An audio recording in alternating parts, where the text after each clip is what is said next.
बिस्मिल्लाहिर्रहमानिर्रहीम। अस्सलामुअलैकुम, welcome to my channel Haseena beauty tips. I am doctor Manoor और मेरे चैनल पर आपको बहुत कुछ मिलेगा, like beauty tips, health tips और बहुत सारे वसाइल। मेरे चैनल को सब्सक्राइब करने का तरीका ये है कि आपको यूट्यूब पर आना होगा, यूट्यूब पर सर्च करना होगा हसीना ब्यूटी टिप्स। इस तरह से मेरा चैनल ओपन होगा और साइड में सब्सक्राइब का बटन दिया गया है, वहाँ आपको क्लिक करना होगा। जैसे ही आप उस पर क्लिक करेंगे तो यहाँ एक फोल्डर ओपन हो जाएगा और उस पर आपको ओके करना होगा।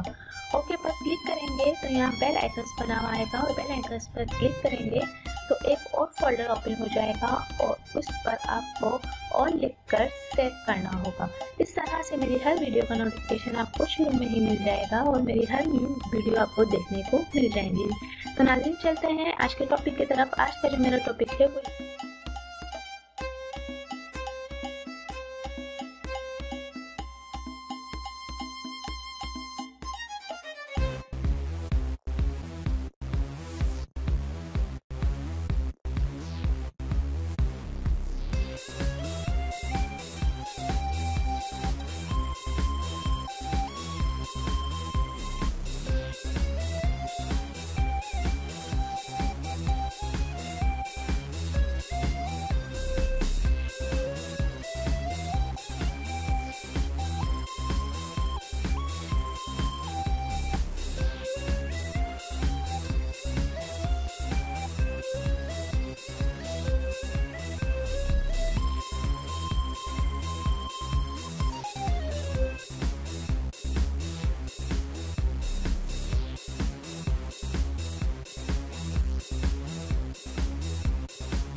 नाज़रीन, एंड तक मेरी वीडियो देखने का बहुत बहुत शुक्रिया। Thanks for watching my videos and please subscribe my channel and like and share my videos. Thank you.